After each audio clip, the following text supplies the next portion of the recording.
there it is. I'm new to this and I know I'm gonna suck at it, but this is my 1963 Chevrolet C-10, and I haven't driven it in a couple years. It's just been parked here. I've moved it around. All the tires hold air. She's in great shape, but she's got some areas that are rough. The bed is currently not bolted down. It's just been kind of gathering stuff. Tailgate's laying back there. We've got a new fuel tank top fill from a LMC truck, not plugged in. Got the sensor for it and stuff in a box. Everything's pretty stock. Whoever had it before, I don't know if you can see that. They heated up the rear springs, and they are just collapsed and junk, although it still does have a little bit of spring to it. Ride's really rough. I've road tripped this from St. Louis to Richmond, Virginia a couple times. One-piece drive shaft. It's a long bed. Looks like it used to have a two-piece in it with a universal joint. You can see they kind of cut off the edge of that center cross member. But the drive shaft looked decent. The times I've driven it, it hasn't had any vibrations or anything. But you can see they stripped the bed floor out of it. They've kind of cobbled this together, like that front steel you can see is not square to the front panel of the bed. The wheel wells, they just put some square tubing under there to space them up, and they, you know, tack welded, stitch welded in the inner wheel tubs. You can see that they're a little rough. Cool sticker. I don't ever want to get rid of that. You can see it's been sitting here. It's got the moss and stuff. What's that? So the side windows, currently not in it. I do have all the parts, the wing vent, the glass, to put that all together. Get inside here. I've done some things to it, like I built this. These are just cheap Equus gauges from like O'Reilly's, but I built the wood panel, wired in the lights. The steering column and steering wheel is actually out of a 69 C-20. It was my father-in-law's. You can see they kind of, this floor right here, the floor is in really good shape, except for right here. You can see there's a little pinhole going through. It's got some leaves in it, and somebody taped something down over there. I don't know what. I mean, you can't put your foot through it. You can feel it feels thinner, but not great. Low hump trans tunnel, got that unbolted. The bench seat's decent. I've removed the tank out of the from behind the seat. Looks like somebody had a radio in it at one point. I don't think that was stock in 63. You know, various buttons, key switch over, key switch over there, column shift, but there's the glass for it leaning up against the seat. There's the fuel sending unit right there for the tank. So yeah, pretty good shape, needs some work. Patch panel, we'll get to that down the road. 15-inch wheels. It's actually staggered. You can see the wheels in the front. I don't know how wide they are, but if you look back here, you can clearly see there's a lot deeper dish on the rear wheels. So let's have a look inside.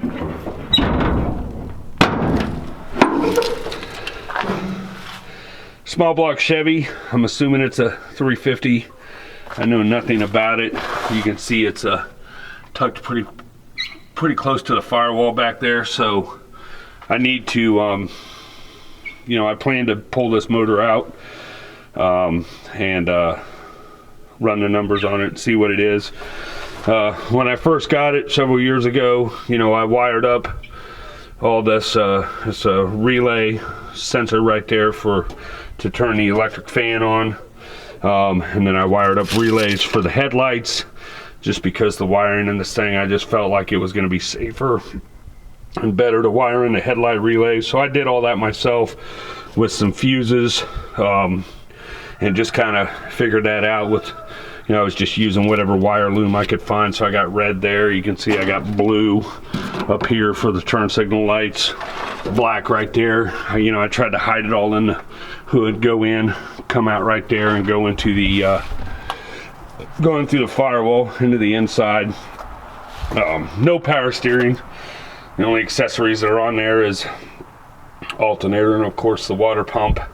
Aluminum radiator. I don't know what brand it is or anything. You can see somebody just used some sheet metal screws here. Let me turn around. Some sheet metal screws right there, and then they bolted it in here. But pretty decent looking engine.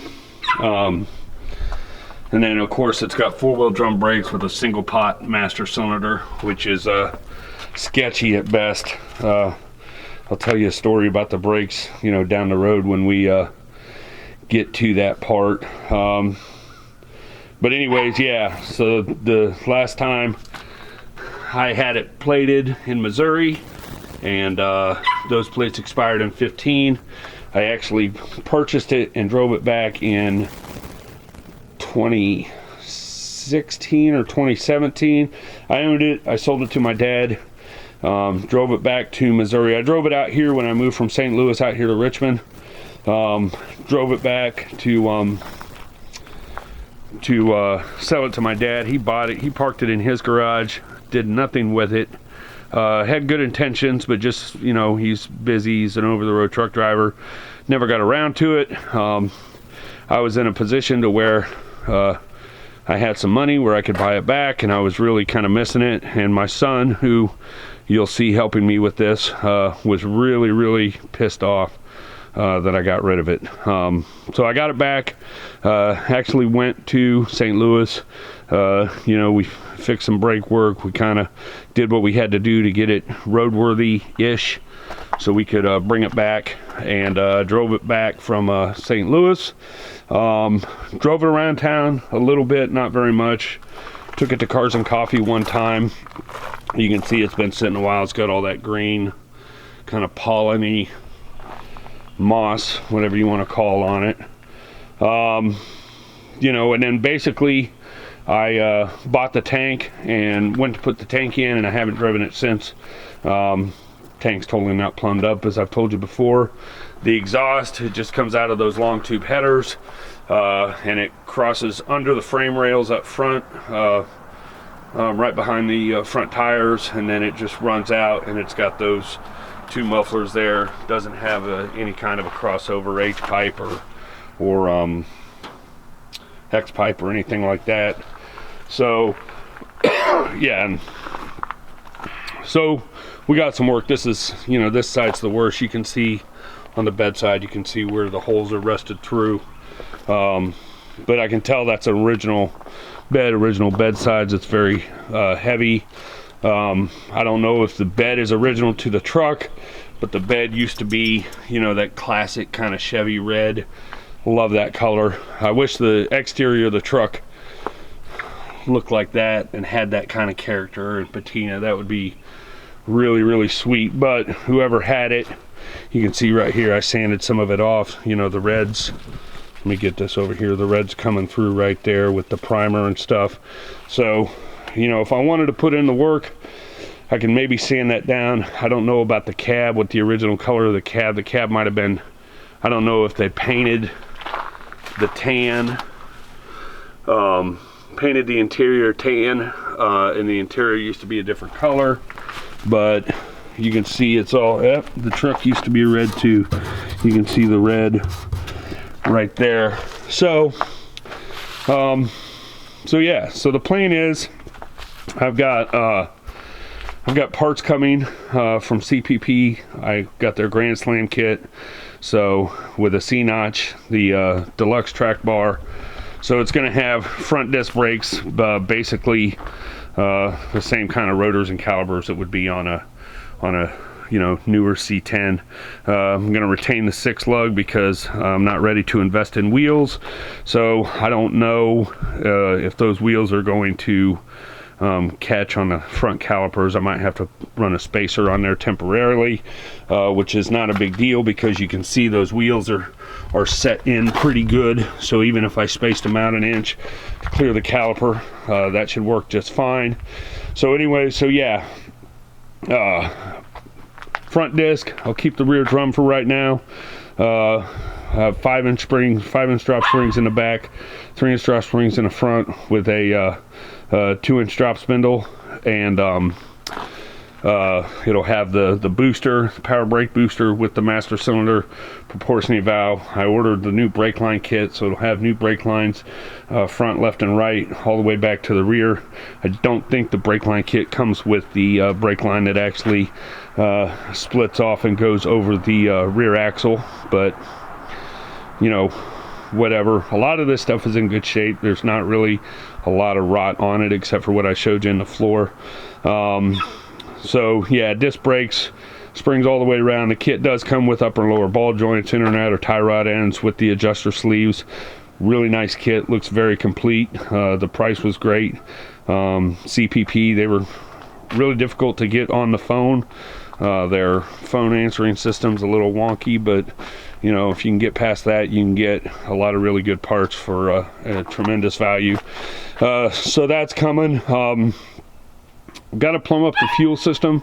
I want to use 6 AN fittings because on my sending unit in the pickup, it does come with an adapter to where it's a male 6 AN fitting.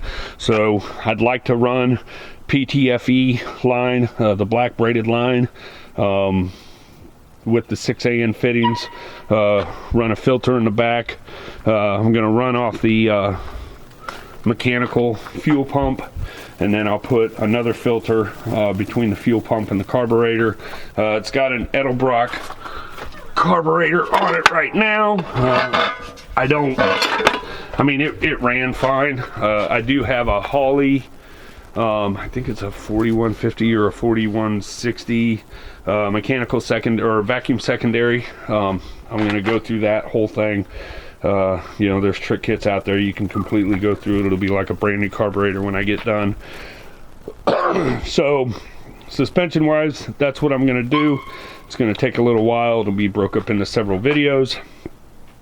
Today I am going to, because the motor hasn't run in a couple years, I checked the oil still looks due. I did change the oil shortly before I parked it, so I've got a little probe camera. I'm gonna check the inside of the cylinders. It used a lot of oil, especially on the long trip.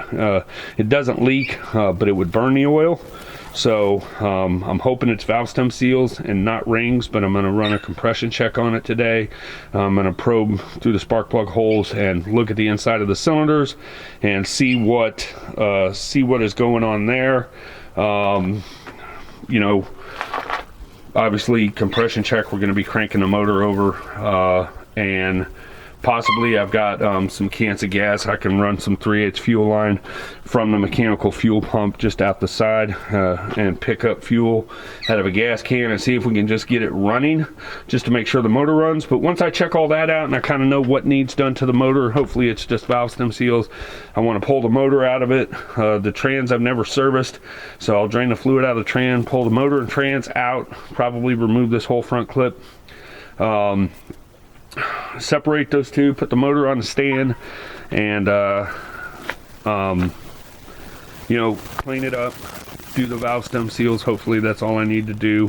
Put a new oil pump in it, and if I got the money for it, cam and lifter set. The motor seemed to run good, but I think it's got a lot more potential, assuming the rings aren't wasted on it. And then, you know, take the oil pan off, check the crankshaft in play, you know, just do some of the basic stuff to see. I don't want to put a lot of money in the motor for right now. Eventually, you know, I've got a 454, a really good 454 in the shed back there. I can put that in there. LS swap would be cool. Not original, but cool. I do have a yellow top Optima battery for it that I'm going to pull out and hook up to it for my for doing the compression test and stuff. But just clean it up, make it look right. If I get the front clip off, kind of clean up the firewall. I don't like how those aluminum plates are pop riveted in there, but they'll probably stay for right now. Get all the crap off of it from where it's been sitting around, and yeah, get her back on the road. I'd like to drive this thing this summer. So the whole point of this build, I mean, I want it to continue, get better and better, but I don't ever want to tear it down to where it's just down for years, because I've historically been really good about tearing stuff apart, not so much about putting it back together. So anyways, I'm gonna go get the tools out of the shed. We're gonna get to work.